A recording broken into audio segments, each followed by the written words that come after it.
Assalamualaikum warahmatullahi wabarakatuh. Alhamdulillahi wahdah, sadaqa wa'dah wa nasara 'abdah wa a'azza jundahu wa hazamal ahzaba wahdah. Asyhadu an la ilaha illallah wahdahu la syarikalah wa asyhadu anna Muhammadan abduhu wa rasuluh la nabiyya ba'dah. Amma ba'd. Jamaah sekalian yang saya hormati, marilah kita mulai kajian kita pada siang ini dengan membaca basmalah. Bismillahirrahmanirrahim. Sebentar lagi kita akan berhari raya Idul Adha. Salah satu yang harus dilakukan oleh kaum muslimin adalah melakukan penyembelihan hewan kurban. Dalam melakukan sesuatu termasuk ibadah, kadangkala kita menilai dari sisi penampilan dan hal-hal yang nyata, padahal ketakwaan yang menjadi tolak ukur dari ibadah itu. Dalam konteks penyembelihan hewan kurban, yang diukur oleh Allah adalah ketakwaan kita. Besar kecil itu relatif, mahal atau murah itu juga relatif. Sahabat Ibnu Juraij menceritakan sebagaimana diriwayatkan oleh Ibnu Abi Hatim bahwa orang-orang jahiliyah mengolesi Ka'bah dengan daging dan darah unta. Ya, orang-orang Arab jahiliyah dulu mereka juga ibadah menurut versi mereka. Mereka tawaf di sekitar Ka'bah. Cuma mereka tawaf itu dalam keadaan bertelanjang, tidak menggunakan pakaian. Sehingga terjadi ekses karena di situ laki-laki dan perempuan. Akhirnya mereka sendiri yang mengubah. Kalau begitu yang laki siang, yang perempuan malam. Kalau malam kan gelap. Mereka sendiri yang ubah. Nah, mereka juga menyembelih hewan. Menyembelih hewan, habis menyembelih itu dagingnya, darahnya dioles-oleskan di sekitar Ka'bah atau di dinding Ka'bah. Lalu melihat hal itu, para sahabat berkata kepada Rasulullah Sallallahu Alaihi Wasallam, kita lebih layak untuk mengolesinya, mestinya kita yang begitu. Maka Allah Subhanahu wa ta'ala menurunkan firman-Nya, yaitu surat Al-Hajj surat 22 ayat 37. A'udzu billahi minasyaitonir rajim. La yanalallaha luhumuha wala dima'uha walaki yanaluhut taqwa minkum. Kadzalika sakhkharaha lakum litukabbirullaha ala ma hadakum wa basyiril muhsinin. Daging-daging unta dan darahnya itu sekali-kali tidak dapat mencapai keridhaan Allah. Jadi yang membuat Allah ridho bukan soal kambing, sapi atau unta, besarnya, kecilnya, bukan soal itunya, tetapi ketakwaan dari kamulah yang dapat mencapainya. Demikianlah Allah menundukkannya untuk kamu supaya kamu mengagungkan Allah, membesarkan Allah terhadap hidayahnya. Allah sudah memberikan hidayah, memberikan petunjuk kepada kita, maka agungkan Allah dan berilah kabar gembira bagi orang-orang yang berbuat baik. Oleh karenanya kita bisa mengambil pelajaran dari cerita ini, dari ayat ini. Yang pertama, takwa merupakan tolak ukur kemuliaan manusia di hadapan Allah Subhanahu wa ta'ala. Yang membuat manusia itu jadi mulia itu takwanya. Karenanya lakukan segala kebaikan sebagai upaya mewujudkan, mengokohkan ketakwaan kepada Allah Subhanahu wa ta'ala. Lakukan sesuatu untuk mengokohkan ketakwaan, bukan untuk merendahkan, menurunkan kadar keimanan, kadar ketakwaan. Misalnya riya, berkurban di hari raya Idul Adha, lakukan karena Allah Subhanahu wa ta'ala, bukan riya, bukan ingin dapat pujian orang. Makanya jangan suka merendahkan orang lain.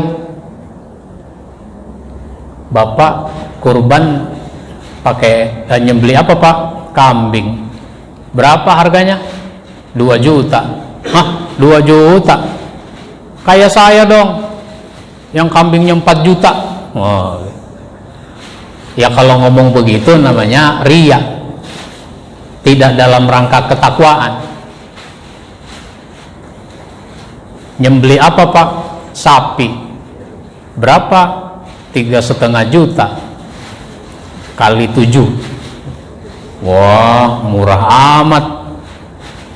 Kalau saya mah sapinya limosin ya, 80 juta, 100 juta. Jadi bukan itu. Nah, kurban merupakan sarana untuk mendekatkan diri kepada Allah Subhanahu wa ta'ala. Kurban itu kan dari kata koruba, yaitu dekat, mendekatkan diri kepada Allah. Sehingga ada istilah namanya taqarrub ilallah, mendekatkan diri kepada Allah Subhanahu wa ta'ala. Maka semakin rasa dekat itu semakin kuat, itu semakin takwa kita kepada Allah Subhanahu wa ta'ala. Maka tidak ada artinya hewan kurban yang besar, yang mahal, kalau ternyata itu tidak dalam rangka mendekatkan diri kepada Allah. Gak ada artinya. Apa? Kesombongan. Sombong dengan hewan kurbannya.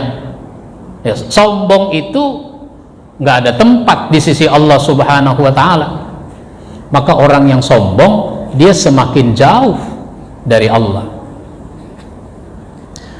Oleh karenanya kurban ini menjadi penting untuk kita lakukan sebagai latihan, sebagai pembinaan untuk ketakwaan. Jangan suka mengatakan saya nggak punya duit Pak Ustadz, mau beli kambing. Jangan bilang nggak punya duit. Sebab apa? Kalau kita punya niat, insya Allah duitnya ada. Kalau punya niat. Tapi karena nggak punya niat, jadi nggak ada duitnya. Coba kalau orang menabung untuk kurban, satu hari 10.000, satu hari 10.000, sebulan 300.000, setahun 3,6. Udah tuh cukup dengan sehari 10.000. Berat apa ringan? Sebenarnya ringan. Lihat tuh orang merokok. Ada yang suka merokok di sini? Nah, itu merokok satu hari rata-rata 20.000. Hah? Ada yang 30? Saya udah ngitung rata-rata 20, dia malah 30. merokok rata-rata 20.000 sebulan, 600.000 setahun, 7,2 juta. Wah. Sama juga ada orang, wah saya mah nggak mungkin bisa pergi haji, mana duitnya. Ternyata setiap tahun tuh ada aja berita tentang orang yang memang punya niat sungguh-sungguh untuk pergi haji. Ada tukang gorengan bisa pergi haji. Kalau tukang bubur makan sinetron ya. Tukang bubur pergi haji kan sinetron. Ini tukang gorengan, tukang becak.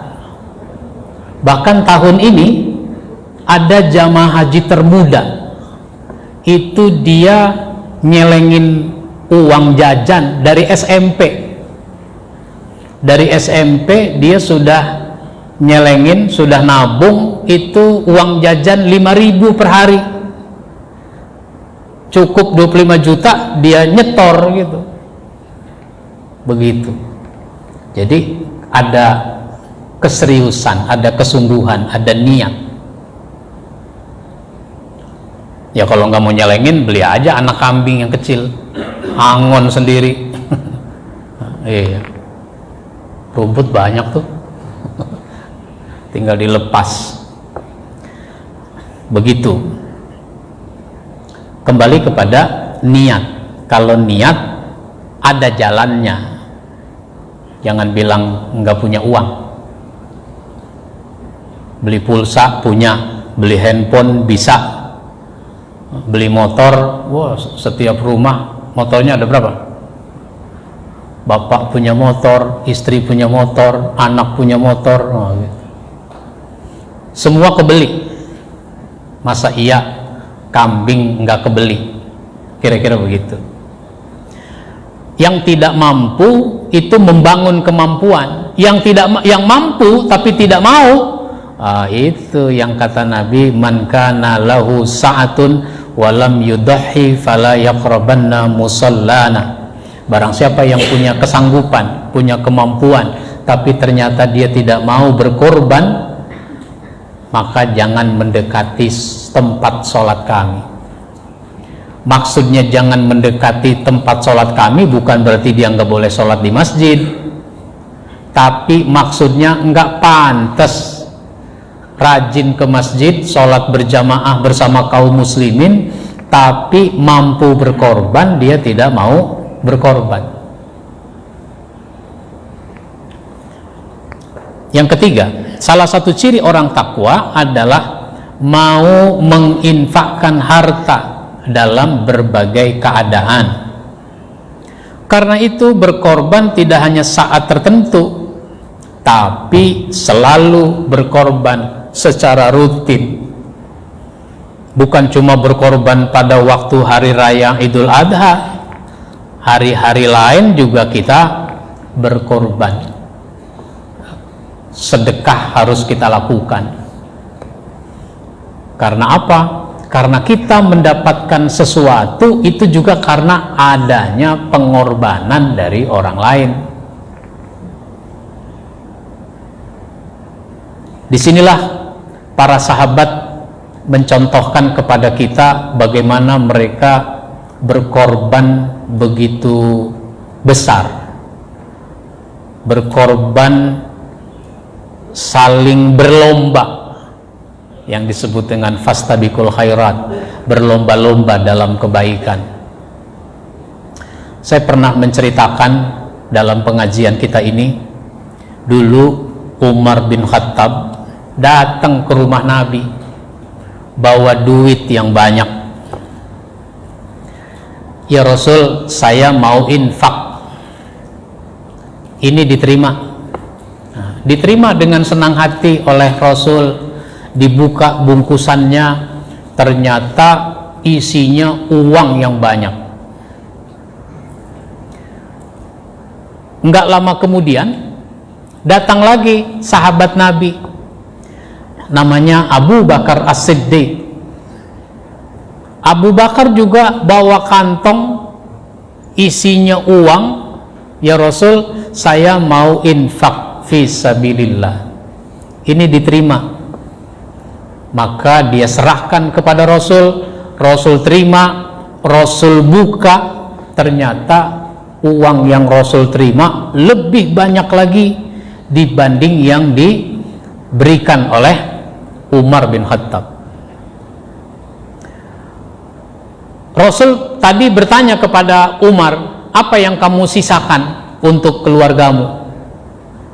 Masih ada segitu lagi ya Rasul. Oh, rupanya Umar menginfakkan setengah dari uang yang dia punya.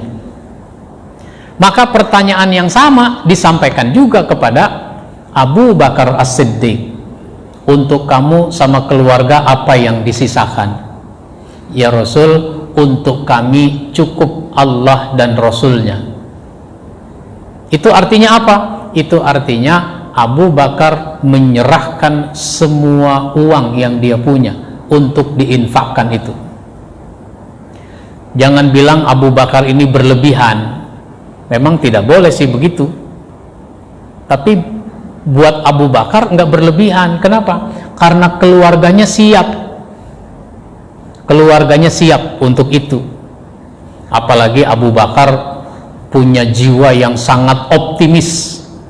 Dia yakin rezeki ada lagi. Hari ini habis kan dagang lagi, nanti juga dapat lagi. Begitu. Orang tidak boleh terlalu berderma, tapi juga tidak boleh terlalu pelit. Sedang-sedang aja, pertengahan. Tapi Abu Bakar bukannya berlebihan, tapi dia siap, keluarganya siap. Keluarganya siap. Itu dari zaman dia masih di Mekah begitu. Keluarganya siap. Maka mendengar hal itu Umar bin Khattab menangis. Kenapa Umar menangis? Dia bilang, wahai Abu Bakar, urusan kebaikan tidak ada orang yang mengalahkan engkau. Begitu. Urusan kebaikan tidak ada yang mengalahkan Abu Bakar. Bukan hanya dalam soal berinfak, soal apa saja yang namanya kebaikan. Ketinggalan yang lain itu dengan Abu Bakar As-Siddiq. Jadi sekarang kita mau ngambil posisi yang mana? Yang penting kita berinfak, kita bersedekah. Bukan soal banyak atau sedikit, tapi soal kemampuan. Kalau mampunya sedikit, silahkan. Mampunya banyak, apalagi. Jangan alasan. Orang takwa itu alladzina yunfiquna fis-sarra wad-darra. Dia menginfakkan hartanya di waktu lapang maupun di waktu sempit. Duitnya banyak atau duitnya sedikit, dia tetap berinfak. Maka kalau orang jadi pengurus masjid, jangan suka merendahkan ada uang recehan di kotak masjid. Ya Allah, ini orang infak kok cuma 500, infak kok cuma 1000, infak kok cuma 2000. Jangan begitu. Memang mungkin mampunya segitu. Hargai, hormati, apresiasi.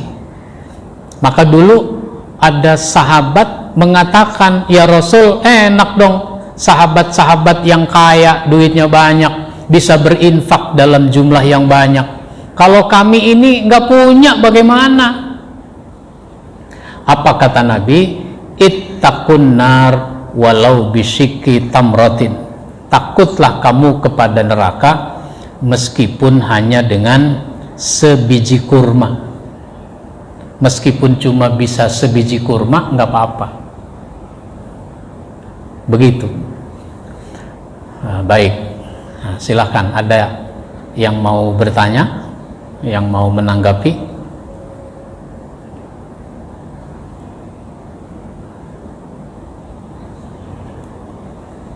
Tidak ada.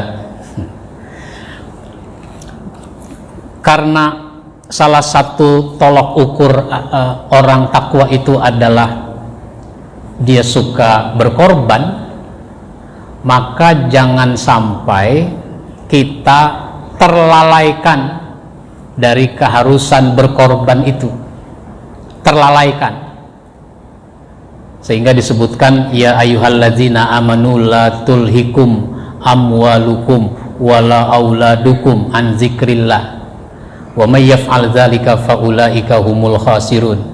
Hai orang yang beriman, jangan sampai harta dan anak itu membuat kamu lupa dari mengingat Allah, lupa pada ketentuan Allah. Kadang-kadang orang terlalu cinta kepada harta, terlalu cinta pada harta sehingga dia sayang untuk mengorbankannya, sayang untuk mengeluarkannya. Padahal dalam bidang apapun orang harus berkorban dengan harta, dalam bidang apa saja. Ada orang hobi apa? Hobinya apa? Hobinya nonton sepak bola. Nonton dia, nonton sepak bola. Di mana? Di stadion. Berkorban nggak? Berkorban. Kalau saya mah sayang-sayang. Kalau saya, kenapa? Oh, di TV juga ada. Ya tapi orang hobi nggak bisa dibilang begitu. Maka dia berkorban dengan waktunya, berkorban dengan tenaganya, berkorban dengan hartanya. Pergi dia ke stadion, beli karcis. Ada orang hobinya mancing. Kalau mau makan ikan kan sebenarnya gampang, tapi ternyata orang mau mancing ke tengah laut, nyewa kapal, mancing, udah dapet, dilepas lagi tuh ikan. Ada nggak yang begitu? Udah dapet, dilepas lagi. Jadi begitu orang berkorban. Abu Jahal, Abu Lahab, itu berkorban. Orang-orang kafir berkorban untuk menghambat dakwah Nabi. Tetapi kalau orang-orang untuk kemaksiatan, untuk yang tidak benar mereka berkorban, mengapa kita untuk yang baik, untuk yang benar kita tidak mau berkorban? Ini mengingatkan sifatnya bahwa pengorbanan itu tuntutan segala bidang. Maka dalam konteks beragama kita pun harus berkorban untuk kemaslahatan agama. Masjid pasti memerlukan biaya, berkorbanlah untuk masjid. Dakwah tentu memerlukan biaya, berkorbanlah untuk dakwah. Begitu seterusnya. Oleh karenanya menarik para sahabat mencontohkan kepada kita semangat yang luar biasa di dalam berkorban itu. Dulu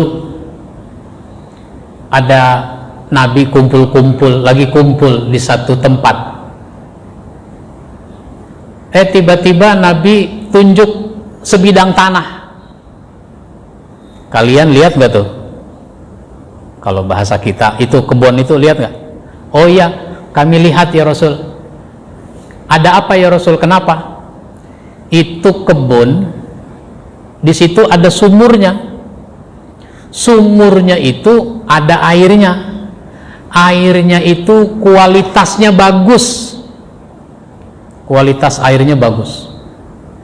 Cuma sayang itu kebun punya orang Yahudi.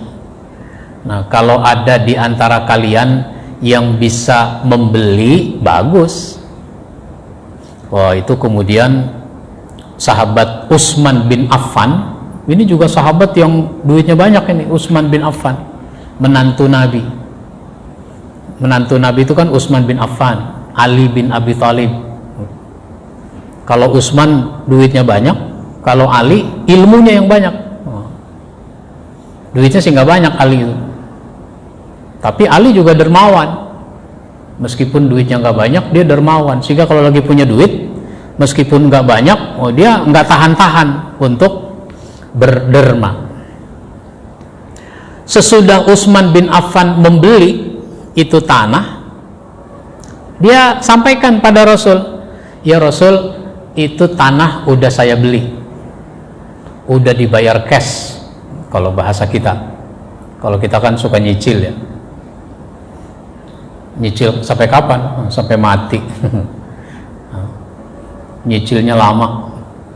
Udah saya beli ya Rasul. Kalau bahasa sekarang udah balik nama, sertifikatnya udah diganti, kira-kira begitu. Oh, alhamdulillah, bagus. Kalau kamu mau wakafkan itu tanah, bagus. Sehingga nanti kaum muslimin bisa mengambil airnya leluasa. Utsman langsung bilang, iya kalau gitu saya wakafkan ya Rasul itu tanah. Dia belum nikmati, tapi dia wakafkan. Wakaf itu artinya berhenti, sehingga harta itu kalau sudah diwakafkan berhenti sudah. Apanya yang berhenti? Kepemilikannya berhenti. Kalau bahasa kita udah nggak boleh pindah tangan. Dengan kata lain, nggak boleh dijual. Yang namanya wakaf nggak boleh dijual. Kalau terpaksa, bolehnya cuma tukar guling. Ini tanah di sini wakaf, digusur. Buat apa? Buat jalan tol misalnya. Itu kalau lagi bikin jalan tol tuh kira-kira ada nggak masjid yang digusur tuh? Ada kali ya. Maka itu harus dipindahkan, jangan dijual. Di sini tanahnya 500 meter, pindahkan ke sana jadi 1000 meter, bagus. 1000 meter dengan bangunannya. Baik. Maka Utsman mewakafkan tanah itu, kaum muslimin mengambil airnya dengan senang hati. Melihat hal itu, Utsman bin Affan jadi tenang hatinya. Kenapa hatinya tenang? Karena hartanya sudah berguna bagi banyak orang.